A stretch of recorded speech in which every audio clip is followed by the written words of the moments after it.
সুপ্রিয় দর্শক, আসসালামু আলাইকুম। সবাইকে স্বাগতম জানাচ্ছি আজকের গুরুত্বপূর্ণ সংবাদে। প্রথমেই জানিয়ে দিচ্ছি সংবাদ শিরোনাম। নতুন পে স্কেলের আনুষ্ঠানিক ঘোষণা আসতে পারে কবে?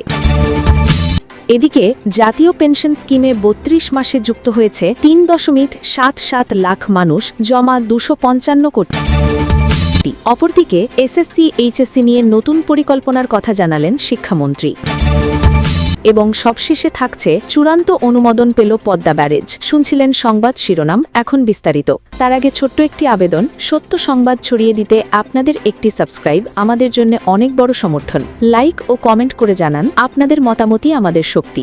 আমরা বলি সেই কথা যা অনেক মিডিয়া আড়াল করে। এখন চলুন বিস্তারিত দেখা যাক। নতুন পে স্কেলের আনুষ্ঠানিক ঘোষণা আসতে পারে কবে? সরকারি চাকরিজীবীদের দীর্ঘ প্রতীক্ষার অবসান ঘটিয়ে নবম জাতীয় পে স্কেল বাস্তবায়নের প্রস্তুতি এগিয়ে নিচ্ছে সরকার। আগামী ২০২৬-২৭ অর্থ বছরের বাজেটে এই খাতে প্রায় ৩৫,০০০ কোটি টাকা বরাদ্দ রাখার প্রাথমিক পরিকল্পনা রয়েছে। তবে অর্থ মন্ত্রণালয় সূত্রে জানা গেছে, পে কমিশনের প্রস্তাবিত হারের তুলনায় বেতন বৃদ্ধির পরিমাণ কিছুটা কম হতে পারে।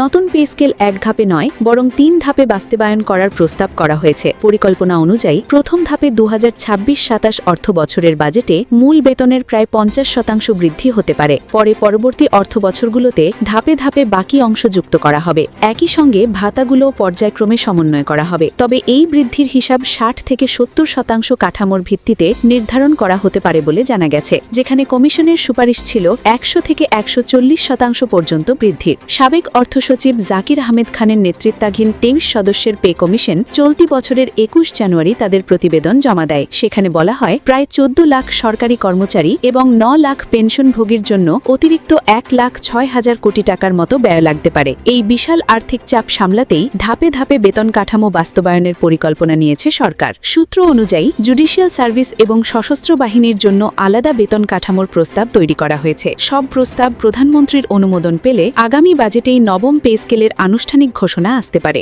পরিকল্পনা অনুযায়ী প্রথম ধাপে বড় অংশ কার্যকর করার পর ২০২৮-২৯ অর্থ বছরের মধ্যে নতুন পে স্কেলের পূর্ণ সুবিধা ও ভাতাগুলো পুরোপুরি চালু হতে পারে।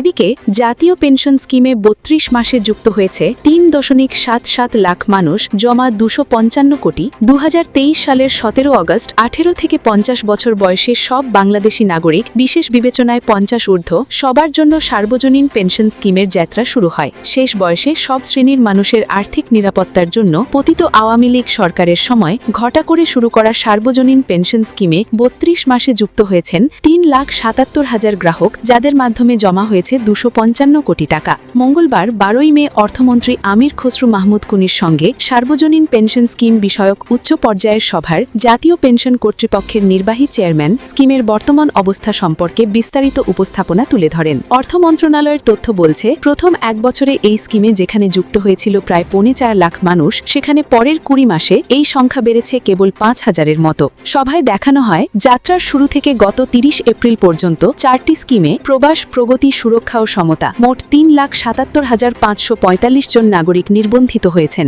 পেনশন তহবিলে মোট জমার পরিমাণ দাঁড়িয়েছে প্রায় ২৫৫.৭০ কোটি টাকা। মুনাফা সহ এ পর্যন্ত মোট বিনিয়োগের পরিমাণ ২৭৮.৭৪ কোটি টাকা। কর্তৃপক্ষের পুরনো তথ্য অনুযায়ী ২০২৪ সালের ১৭ আগস্ট পর্যন্ত এক বছরে জাতীয় পেনশন স্কিমে যুক্ত হয়েছিলেন ৩,৭২,৪০১ জন। মোট জমার পরিমাণ ছিল ১৩১ কোটি টাকা। ২০২৪ সালের অগস্টে আওয়ামী লীগ সরকারের পতনের পর এই স্কিমের ভবিষ্যৎ নিয়ে সাধারণের মনে অনিশ্চয়তা তৈরি হলে অংশগ্রহণে ভাটা পড়ে। মঙ্গলবার বিকেলে অর্থমন্ত্রীর পদকার্যে সভাপতিত্বে তার সভাকক্ষে সার্বজনীন পেনশন স্কিমের অগ্রগতি, চ্যালেঞ্জ ও ভবিষ্যৎ কর্মপরিকল্পনা বিষয়ে উচ্চ পর্যায়ের ওই সভা হয়। জাতীয় পেনশন কর্তৃপক্ষের নির্বাহী চেয়ারম্যান মোহাম্মদ সুরাতুজ্জামান সহ কর্তৃপক্ষের ঊর্ধ্বতন কর্মকর্তা এবং অর্থ সচিব খায়রুজ্জামান মজুমদার ও অর্থ বিভাগের জ্যেষ্ঠ কর্মকর্তারা সেখানে উপস্থিত ছিলেন। মন্ত্রণালয়ের বিজ্ঞপ্তিতে বলা হয়, বাংলাদেশের মোট শ্রমশক্তির প্রায় ৮৫% অনানুষ্ঠানিক খাতে নিয়োজিত এবং দেশের বয়স্ক জনগোষ্ঠীর নির্ভরতার অনুপাত ২০২৩ সালের ৯.৪% থেকে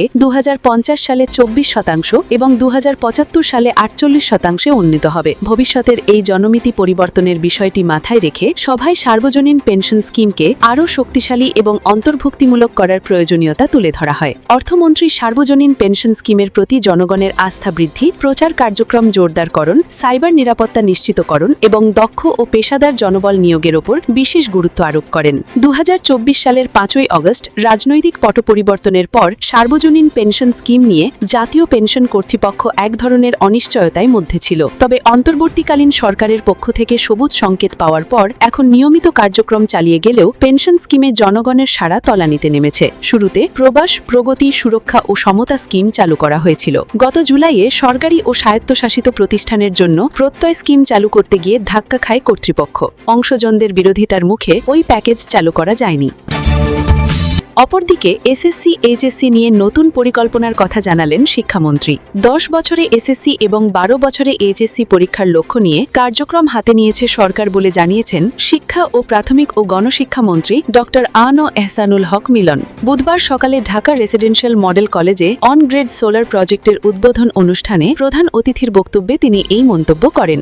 শিক্ষার্থীদের উদ্দেশ্যে মন্ত্রী বলেন, শিক্ষার ক্ষেত্রে কোনো ধরনের কার্পণ্যতা করা হচ্ছে না। আজকে আমরা তোমাদের পরীক্ষা বিষয় একটি মিটিংয়ে বসবো। আমরা আলোচনা করব কিভাবে এসএসসি ও এইচএসসি পরীক্ষার সিলেবাস কভার করে সময় নষ্ট না করে আমরা যেন ঠিক মতো এগোতে পারি। অর্থাৎ তোমাদের জীবনে এসএসসি পাশ করতে যেন 10 বছরের স্কুলিং 10 বছরই থাকে, কোনো সেশন জট যেন না হয়, তোমরা যেন পিছিয়ে না পড়ো। তোমাদের স্বার্থে যেটা করার সেটাই করব, তবে পরীক্ষা সুন্দরভাবে দিতে হবে। তিনি বলেন, এখন পরীক্ষা সুন্দর হচ্ছে কারণ সবাই চায় পরীক্ষা সুন্দর হোক। শিক্ষার্থীরা যা চাইবে আমরাও তাই চাইব। জোর করে কোনোদিন কাউকে কিছু করা যায় না। শিক্ষা হবে আনন্দের বিষয়, শিক্ষা হবে প্রজেক্টের মধ্যে দিয়ে। শিক্ষামন্ত্রী বলেন, বাংলাদেশের সবচেয়ে বড় শক্তি হচ্ছে এর তরুণ ও মানব সম্পদ। এই সম্পদকে দক্ষভাবে গড়ে তুলতে পারলে দেশের অগ্রযাত্রা আরও দ্রুত হবে এবং আন্তর্জাতিক অঙ্গনে বাংলাদেশ গুরুত্বপূর্ণ অবস্থান তৈরি করতে সক্ষম হবে। তিনি বলেন, দেশের বিদ্যমান শিক্ষা ব্যবস্থার ব্যাপক পরিবর্তন ও আধুনিকায়নের প্রয়োজন। এই লক্ষ্যকে সামনে রেখে সরকার শিক্ষা খাতকে সর্বোচ্চ গুরুত্ব দিচ্ছে বলেও তিনি উল্লেখ করেন।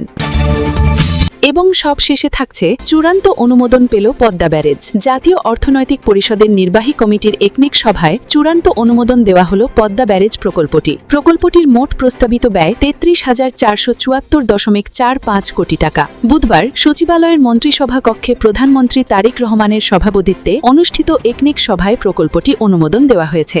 একনেক সভায় উপস্থিত থাকা এক কর্মকর্তা বলেন, পদ্মা ব্যারেজ প্রকল্পের চূড়ান্ত অনুমোদন দেওয়া হয়েছে। সংশ্লিষ্টরা বলেন, প্রকল্পটি বাস্তবায়িত হলে দেশের প্রায় 37% মানুষ সরাসরি উপকৃত হবে, কমবে লবণাক্ততা, প্রাণ ফিরে পাবে মৃতপ্রায় নদীগুলো। একই সঙ্গে কৃষি, মৎস্য ও নৌ চলাচলে পরিবেশে আসবে ইতিবাচক পরিবর্তন। শুষ্ক মৌসুমে গঙ্গার 35 থেকে 40 হাজার কিউসেক পানি ভাগীরথী ও হুগলি নদীতে প্রবাহিত করার জন্য এবং দক্ষিণে বঙ্গোপসাগরের সঙ্গে সংযুক্ত কলকাতা বন্দরের নাব্য উন্নত করার জন্য 1975 সালে পশ্চিমবঙ্গে ফারাক্কা ব্যারেজ নির্মাণ করে ভারত। ফারাক্কা ব্যারেজের উজানে পানি প্রত্যাহারের ফলে বাংলাদেশে পদ্মা নদীর প্রবাহ মারাত্মকভাবে কমে গেছে। এর ফলে দক্ষিণ পশ্চিমাঞ্চলের নদী খালে লবণাক্ততা উদ্বেগজনক হারে বৃদ্ধি পাচ্ছে। এই পরিস্থিতি কৃষি, মৎস্য, নৌ চলাচল, সুপেয় পানির প্রাপ্যতা ও সুন্দরবনের জীববৈচিত্র্যের ওপর নেতিবাচক প্রভাব ফেলছে। ফারাক্কা ব্যারেজের নেতিবাচক প্রভাব থেকে বাংলাদেশকে বাঁচাতে প্রথম পর্যায়ে পদ্মা ব্যারেজ প্রকল্প হাতে নিচ্ছে সরকার। এই প্রকল্পটি সার্বিকভাবে বাস্তবায়ন করতে 50,443 কোটি টাকা ব্যয় হবে বলে জানিয়েছে পানি সম্পদ মন্ত্রণালয়। পদ্মা বাঁধ প্রকল্পের মূল লক্ষ্য হল